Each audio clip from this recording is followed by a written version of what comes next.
松，而且等于就是圆满了，小孩也抱在手上，讲座也拿在手上，一家3口和乐融融的画面。马上呢，分享你最雀跃的得奖心情。是，来讲个感言。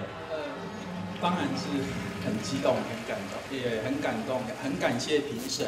那感谢高雄广播电台给我们这个机会，能够在台上。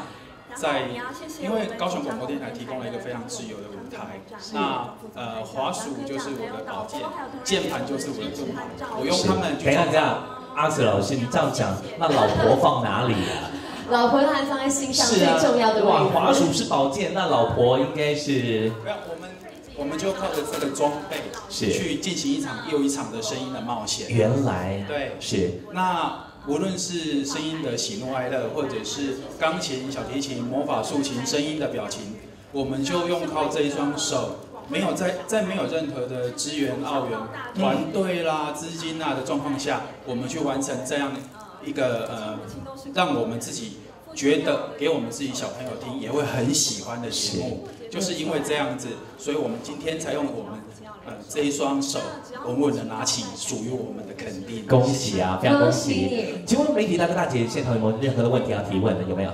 是的，在音效当中，节目当中音效很重要的一环，不然这样好了，带来高潮的迭起。是，既然这样子，干脆表现一下吧。已经拿到一个金钟奖爱的结晶了，然后身边又有一个。所以马上可以拼第2胎，对不对？是啊是啊，老婆给老婆来个亲亲啊！我们是不是来个好不好？直接来一组亲亲的，对对对，哎呀，哎呦呼！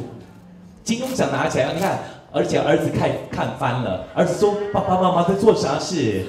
对。平常呢，其实我们听节目的当中的时候是没有看到画面，就需要音效来画龙点睛。没有错。就像刚刚甜蜜的亲吻，是，搞不好就会配上一个什么样子的声音？对。